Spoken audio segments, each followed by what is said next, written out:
สิมาถึงก็ถึงแล้วเหรอคุณพี่ยูนิคอร์นอยู่ไหนอ่ะนั่นสิต้องไปถามพี่เดินทั่วก่อนถ้าไม่มีแล้วก็ต้องเอาไม่มีมีแต่คนลงน่ะเอาไม่มีบ้านละคนไม่มีมาอาจจะมีอยู่ข้างในก็ได้ลูกค่ะไปดูข้างในไหมว่าเลโก้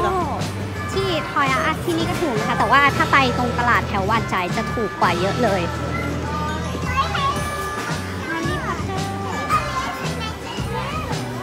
ป้านี่ไงกระดานอันนี้แต่แพงมากเลยอ่ะ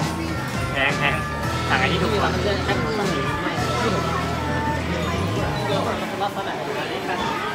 ของเล่นที่นี่ก็จะใหม่กว่าเมืองไทยเยอะเลย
บางอันก็ราคาเท่ากับในไทยนะคะต้อง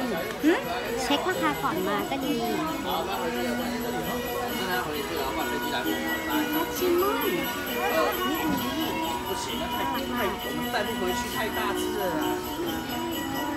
ราคาถูกกว่าบ้านเรากระต่ายเลี้ยงหนูแฮมสเตอร์หมาค่ะเลี้ยงนกด้วย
over $250. We can get a selected great toy for just $100 only. ราคา 4,000 These กว่าบาท selected toys will be reviewed every week for more excitement.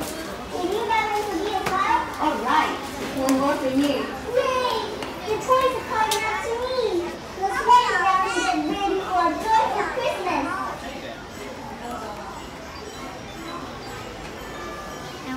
เต็มเลย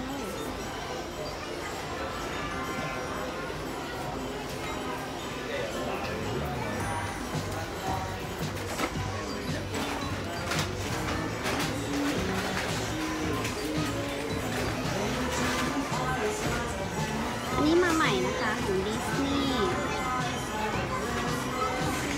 เป็นตัวการ์ตูนในดิสนีย์ไปต่อ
เราได้อันนี้มามันมาใหม่นะคะแล้วเราก็มาทำคลิปแบบรีวิวแยกต่างหากมีอันนี้ด้วยคูปซี่สลามเซอร์ไพรส์มาใหม่ทำรีวิวเหมือนกันแต่ว่าจริงๆมันมียูนิคอร์นด้วยที่มันเป็นคู่กันว่าเราต้องมันหมดของมันหมดเดี๋ยวเราต้องไปหาซื้อ แล้วเดี๋ยวโชว์อันนี้ต่อไป อันนี้ด้วยใช่ไหม ให้คุณโชว์ของไออุ่นต่อไปนะเดี๋ยวโชว์ของไออุ่นต่อไปนะคะ ค่ะ